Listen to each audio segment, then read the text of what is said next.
background. Good morning, everyone. Good morning. Good to have you this morning again on another session. We want to continue our session. We want to start a new series on crisis leadership. The importance of mental health is what we're going to talk about today for leaders and those they lead in times of crisis. So it's really mental health and leadership in times of crisis.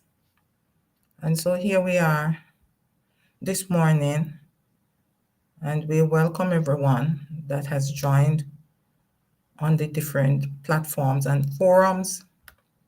We know we are on YouTube, and we know that we are also on LinkedIn. And so here we are, and we say good morning to everyone that has joined. All right. As we move forward, for those who don't know me, I'm Dr. Marcia Thomas. I am a Christian leadership consultant and life coach. I'm also a motivational speaker and an author, and I'm also a trainer and dissertation coach for those who are preparing to do their final dissertation. Today, as we dig into the topic, we want to understand why this is so important, especially now. Understanding crisis and mental health is extremely important because it takes a toll on us as leaders. There's an emotional impact. There is the leadership burden, the weight that leaders carry under pressure is intensified. There's the biblical-based leadership truths that we need to remember to reassure ourselves, especially as Christian leaders in our workplace. And then I want us to have the skills and the tools that will enhance mental resilience in the leadership arena of today, and how you can communicate for optimal mental health and leadership. So I hope that we benefit from this session today, because that's really what it is aimed at, having us benefit. So we want to look at the biggest stressors leaders face today, the biggest stressors that leaders face. And we're talking about what they're expected to be strong, often at the cost of their wellness, and they must be all things to all men. And then they must be adaptable and flexible and resilient and calm. They must be decisive and confident, and they're expected to be emphatic and also compassionate. This is a challenging situation, and that is why we must understand what we mean when we talk about crisis and trauma. So a crisis, I want to put in a spoiler alert here that a crisis situation is one in which the individual or organization faces an unexpected threat or requires immediate attention or urgent decision making. And every leader experiences a crisis at one time or another. And some experience multiple crises depending on the environment, depending on the nature of it. And this can result in trauma, which is really the emotional and psychological impact of experiencing or witnessing a distressing situation. And sometimes the crisis is not necessarily professional, but a personal crisis, which can involve the fire attacking your organization. You might have an unexpected fire that destroys important records or so on. You might have a cybersecurity hacking that poses difficult problems for your organization. It could be that you are grieving or you have suffered loss, single or multiple loss. It can be that you're an only child and your aged parents now have to live with you and you have to make those adjustments. and it's challenging. It can also be that you have an health issue that provides a crisis for your family, for the organization, and it's very traumatic for you. And you have to be dealing with all of those things. It can be that there is flooding in your state or in your country that affects. And so it's a crisis that requires you to help others to deal with. And you're also having to deal with that crisis. And so here you go now, understanding it. And this takes an emotional toll on leaders because leaders fear failure. And so the pressure to perform without making mistakes, the expectation that these are crucial times and that they require you to make crucial decisions. You don't want to be wrong. The expectation that you must start the fire and that you must be all things to all men becomes stressful, and it can increase your anxiety. And then there's this pressure to make choices for people in crisis situations when you yourself are going through a crisis, and you might be putting the best outside, but you're struggling inwardly.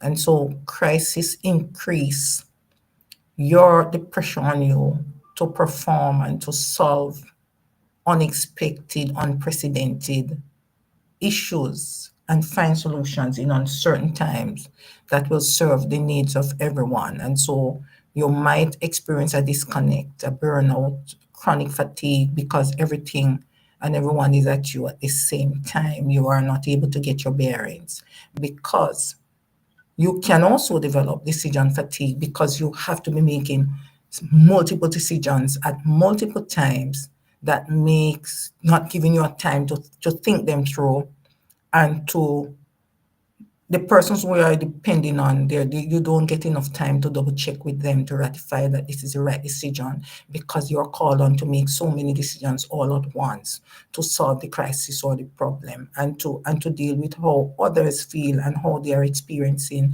the crisis and how it is impacting them and influencing them, and you're just not getting enough time to put that out there. And so you're having impaired leadership because you now have to make decisions without enough facts, and so it will have an impact on your performance and may diminish your influence, and also can lead to imposter syndrome. So you are so tired, you are so burnt out because you have to be making these fast-paced decisions, and you have to be doing it quickly, and you have to make sure that they are accurate as possible. And this can also lead to loneliness and emotional fatigue because you feel guilty when things go wrong and when persons are affected that you never intended to be affected. And also you are wondering if you're in the right place and if you have done the right thing. And so it erodes your confidence, your self-esteem, and it can diminish your motivation and your enthusiasm. These are all the things that leaders have to deal with on a daily basis, especially now. And so I want us to look at the signs of the gaps that can happen, the mental gaps that leaders can have. And these are the signs that you're not functioning on your A game, because mental health refers to how well you are able to think positively and think through your decisions, your emotions, how well you put your stuff together and remain calm and resolute amidst crisis, being able to strive in challenging situations. We want to understand that your mental health is a holistic and rounded thing and has nothing to do so much with mental illness or a mental condition. Health is general for everyone.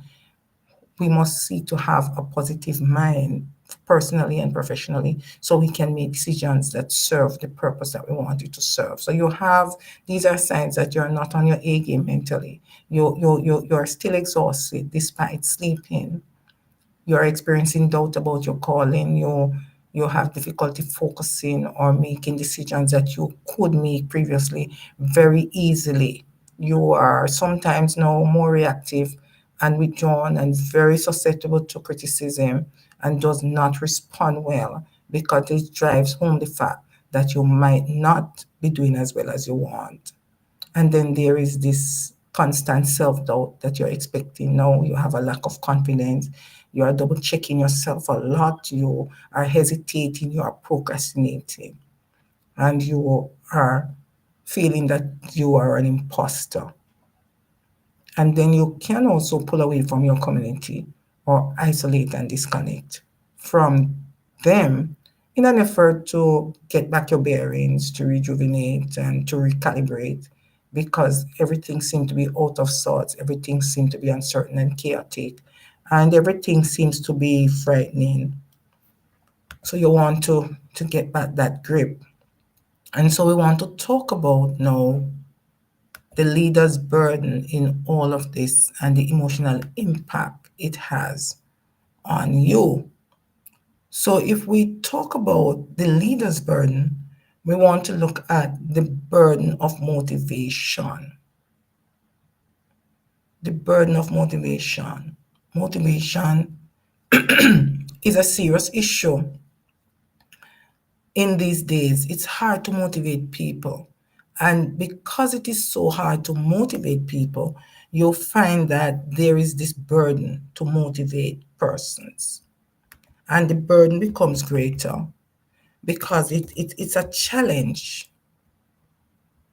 It's really a challenge because persons expect you to motivate them, but who motivates the motivator?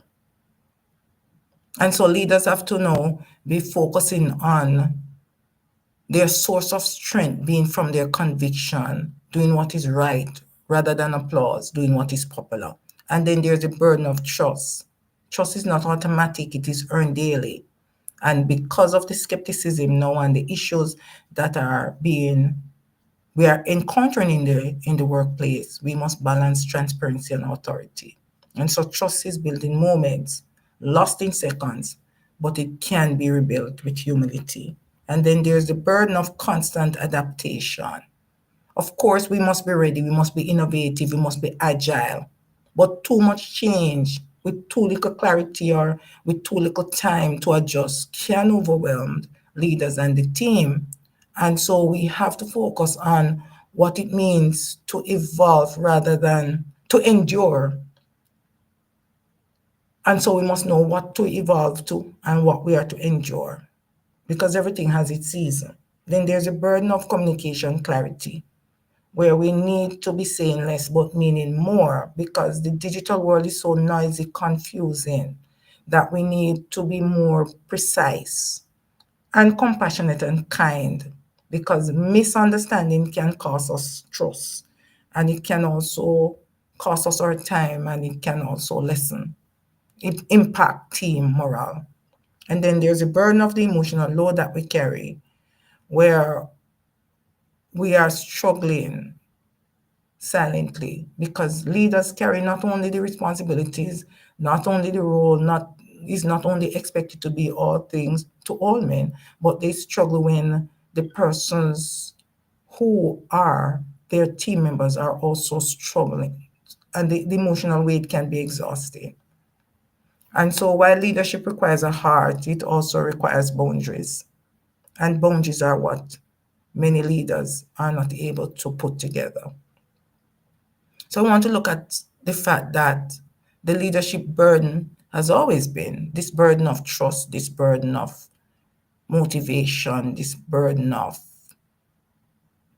clarity, communicating clearly, transparently, and honestly, this burden of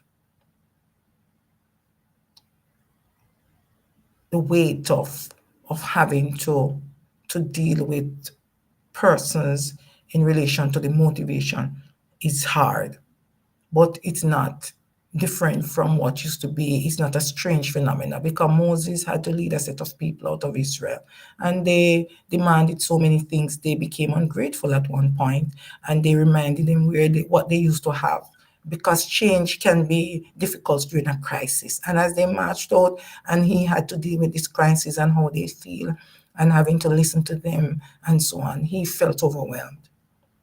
And he did things that he was not proud of. I'm sorry. But humility brought him back. And sometimes we also get afraid during the time of crisis, which is natural. Elijah was so afraid that he fled to the wilderness and got so depressed also, high functioning depression, after Jezebel's threat. What God did is that he did not meet him with punishment, but with rest and food. And so sometimes as leaders, we need support and we need to recalibrate. We need to be taken aside. We need to be nurtured and pet and supported so that we can return with clarity, because that's what happened. And Jesus himself felt the burden of loneliness that leaders feel, this loneliness that are incumbent to many leaders or most leaders that are doing well, that are very effective, and that understand leadership and knows what it means to make hard decisions, and the fact that also know that they are human and not superhuman, and that they are a vessel and not a machine. And so you can't be all things to all men, and nobody can be pleased 100%. Jesus understood that lonely feeling and that choice, that not everybody will be grateful and not everybody will understand the sacrifices you make as a leader, especially during a crisis, and how you're impacting. And he understood it, and he showed that he was human. He wept, he withdrew, and he felt a lot of anguish. And he spoke to it on the cross. He says, Father, oh Father, why have thou forsaken me? And he spoke to his disciples at one point when he went out to pray to see if the cup could pass from him. He said, you could not even wait with me for a moment. And so leaders go through those seasons, those wilderness seasons, those alone seasons, they are those fearful seasons. But I want you to remember in a time of crisis as a leader that you are not alone. God is with you. You are not weak for needing rest and for saying, I'm not okay. Even Jesus withdrew. And you need a support group. Community is God's design. We must strengthen each other, and each one must reach one. We must be there for each other, but we must be careful who we choose as our community, because we must have community members who see our potential, who support and nurture our souls, and who is there for us when we are triggered or when we trigger others, and who can also pull us into our purpose rationally without ego or without emotions. Help us to see the logic and balance compassion and mercy and grace with knowledge and wisdom and strategic action. Also remember that you're called for this season. When you're appointed, whether it is a self-appointment or it is a community appointment or is a God appointment, we are placed there for a reason. And so you must understand your why, and you must focus on your why and not your what. And also, what is important is that mental resilience is a spiritual warfare. And so we want to understand that it is, in fact, a physical warfare. And so, how do you build your mental fortitude as a leader? How do you acquire this mental resilience? You want to, first of all, face the truth that you cannot pour from an empty cup and that you cannot give what you don't have. So you first have to put on that oxygen mask while you're in the plane so you're able to help the others, your team members, and so on. And your mindset really matters. You have to train your mind to see the good or the less in everything. Mental health and mindset are intricately connected. And so your strong mindset is the foundation of your mental health and contributes to or supports you in a crisis, helps you to remain calm and stable and sober in a crisis. You see, your mind is that house that if you leave it for a while, it gathers cobwebs, and you have to do your spring cleaning. You have to declutter it. You have to remove those things that you are not using or you have not used for years, you have to remove those things that no longer serve you, is just taking up space. It's the same thing. Your mind must, according to our traumatic stress department, and also according to stress management, says our mindset influences neural pathways, shaping mental health. Positive thinking can rewire the brain. Very important, mitigate stress and improve mood regulation, thus promoting resilience and well-being. So your mindset matters, and matters very much, because how you see things, the more you see things, there's a quote that says, the more how you see things will change based on how you see them. So a positive mindset makes what you're looking at change into something more positive than something more negative or debilitating. And so your positive mind is very, very important, that you have a positive mind, because that gives you stability. When you're able to train your mind to focus on the solution and the why and not the what, it changes the outcome, it changes the outlook, it builds the growth mindset, the warrior mindset that you need in a crisis. And it also communicates to your spirit that we have to work together to solve this, and that we have to depend on ourselves. We have to have the confidence, and we have to have the clarity. And starting with a positive mind starts you where you ought to be. The next thing is that you must understand your emotions. That's another strategy that's very important for mental health and resilient leadership. You have to recognize your emotions and how you respond to them and why you're responding this way. And you have to make wisdom be the lead magnet. You have to operate from a place of self awareness, of a place of knowing what triggers you and how you trigger others, your place, your limitation point when you should be asking for help. You have to operate from that place of self knowledge and self motivation. And you have to move towards encouraging yourself and speaking over yourself, that with affirmations. And then you have to make sure that you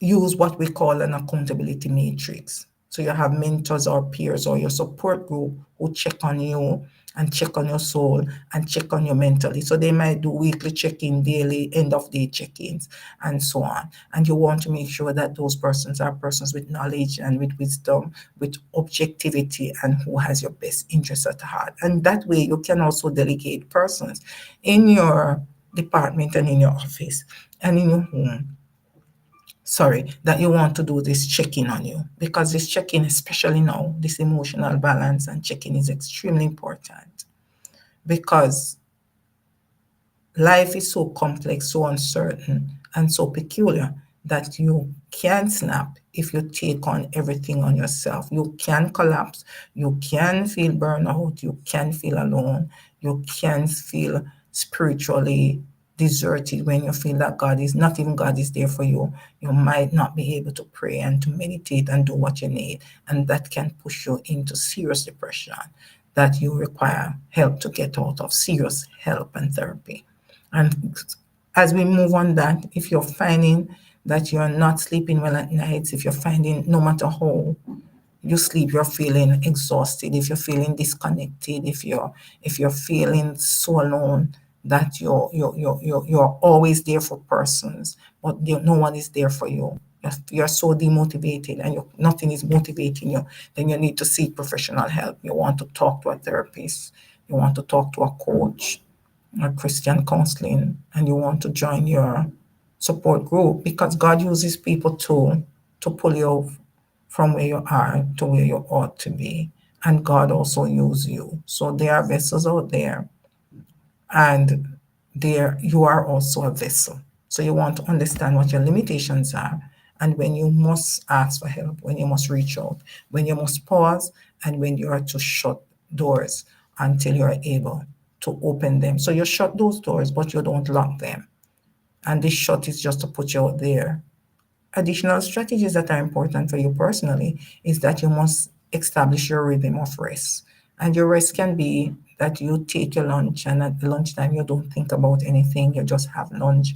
You're just lying. You just talk a little. You may put your music on. That would be for your clarity of mind and for peace and change your mood and your relaxation.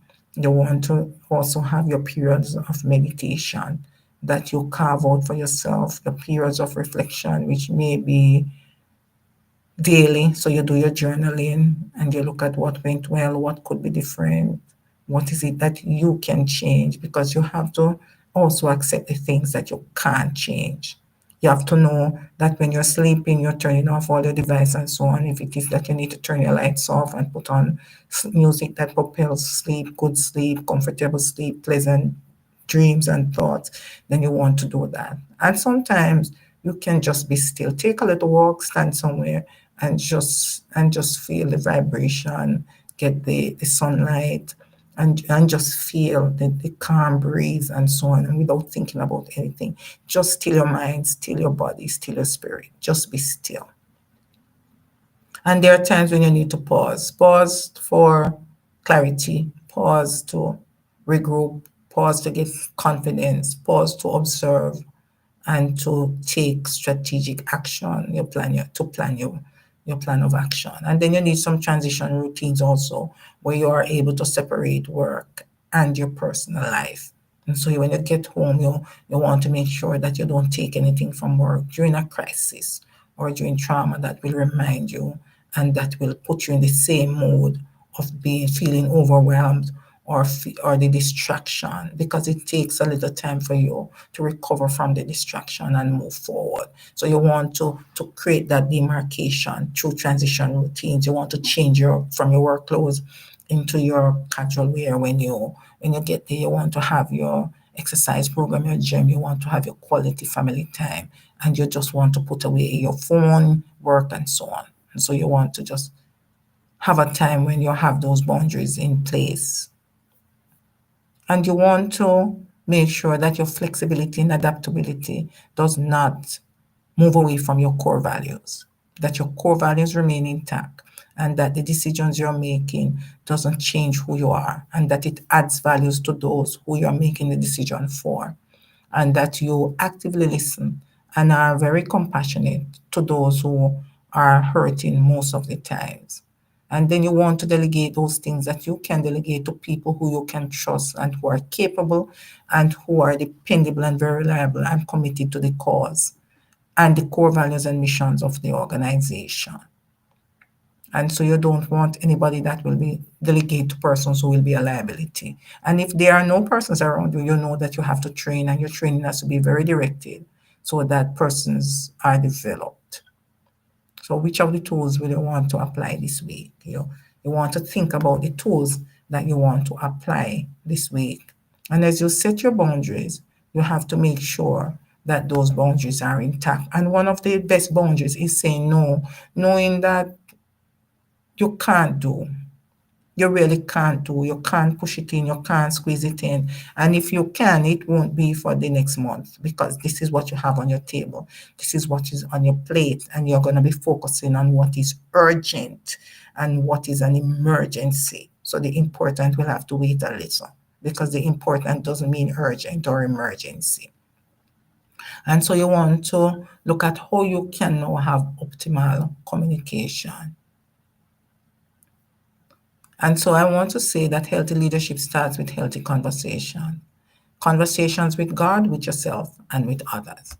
And that's where we are resting optimal communication. So you want to have, first of all, communication in a crisis is on these three levels.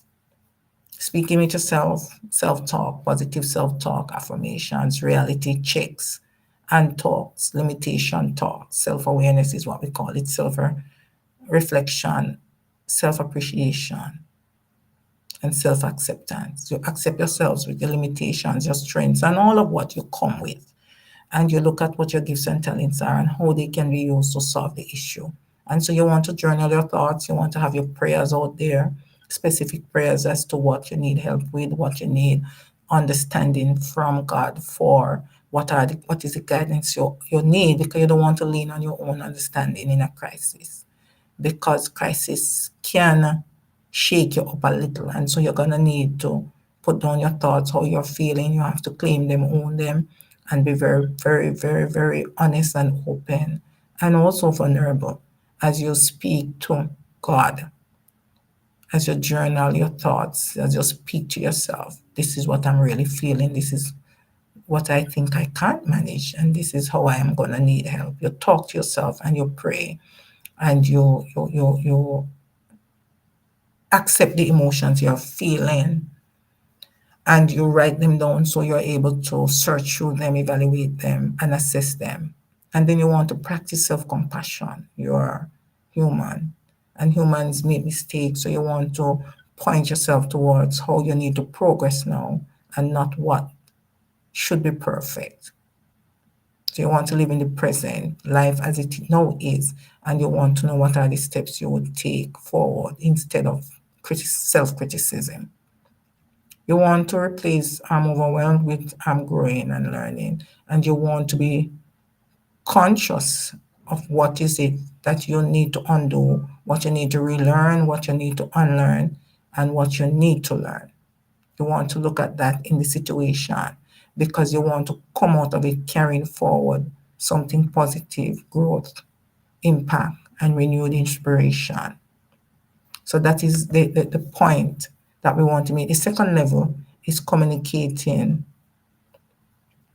with God. So you want to be honest with your emotions after you identify them by talking to yourself, your limitations, your hurts, your pains, your challenges, your next steps. You want to talk with God. And that's very important because when you're honest with God, He already knows, but you want to be honest with Him and you want to be honest, honestly admit your emotions, the needs that you have, and how you want God to help you. Because Jesus Himself cried and David himself lamented.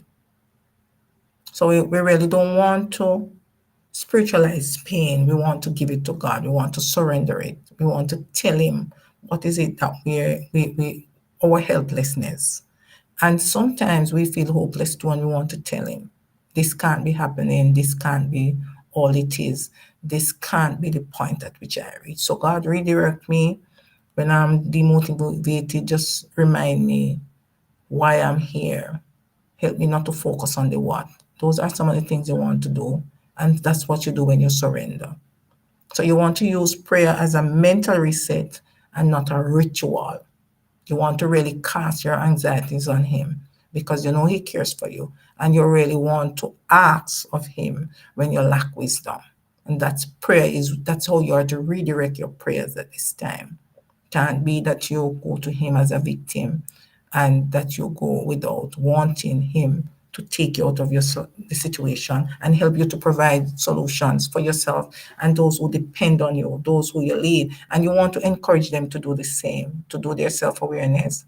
You want to encourage them to face their vulnerability. You want them to be in a place where they understand that their needs are important and that they are real. You want them to feel comfortable sharing how they are feeling, what their needs are, their challenges and their struggles without judgment or feeling attacked. You want to set that out there.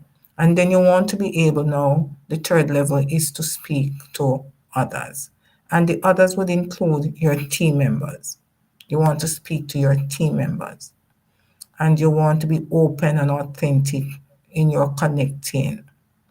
You want to speak up when you feel overwhelmed as a leader. You don't want to isolate yourself.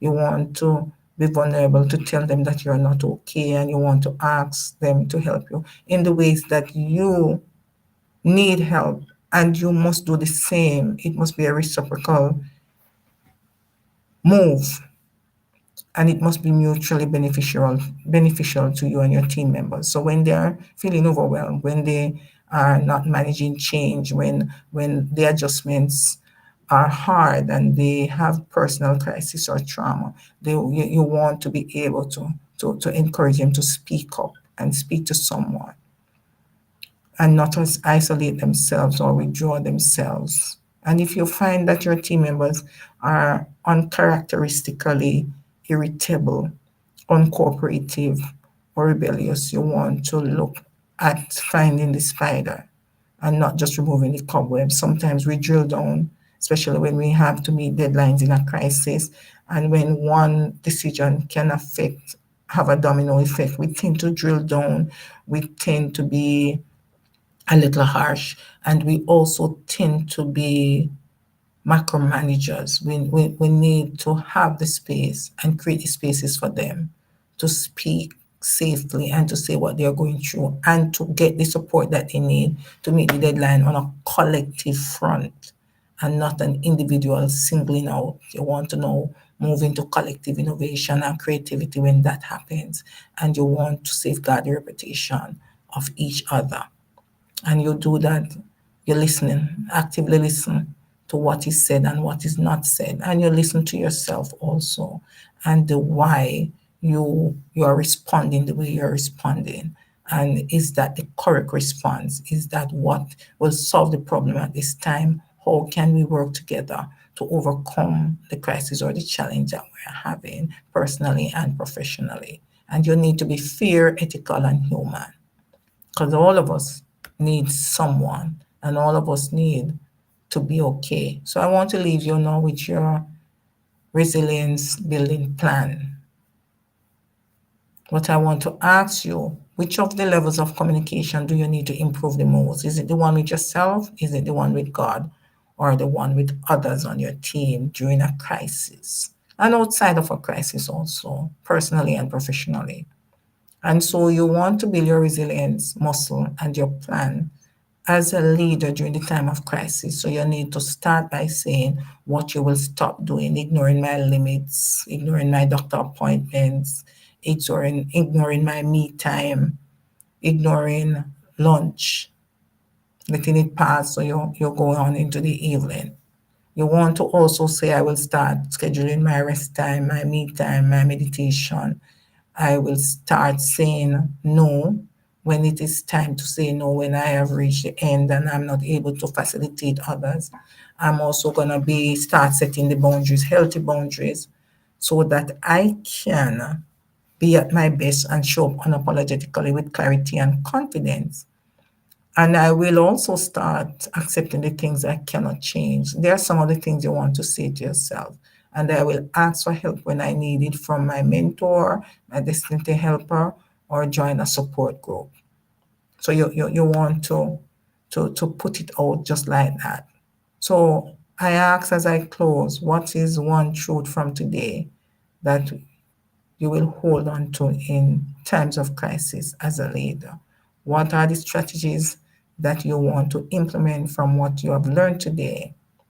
And I want you never to forget that strong souls are not built in ease, but through surrender. And so I thank all of those who are listening, and I say you need to know what are the actions you need to take, because purpose is revealed through movement, and in a crisis, your true self character is also revealed. You want to lead through your service, meaning that you want to give what you have, and you want to learn and you want to grow. And so your next step would be that you maybe would want to DM me to continue this conversation. You want to complete your purpose alignment audit, or you want to join our purpose actualization accelerator group coaching session. Whichever it is, just speak to me directly. And if you have any questions and you want any answers, I am here for you. Dr. Marcia Thomas, Christian Leadership Consultant and Life Coach. Have a great day, everyone. Thank you for your participation and have a happy Easter. Bye until our next session, next week, Tuesday, when we do another topic that is relevant and very timely for leaders.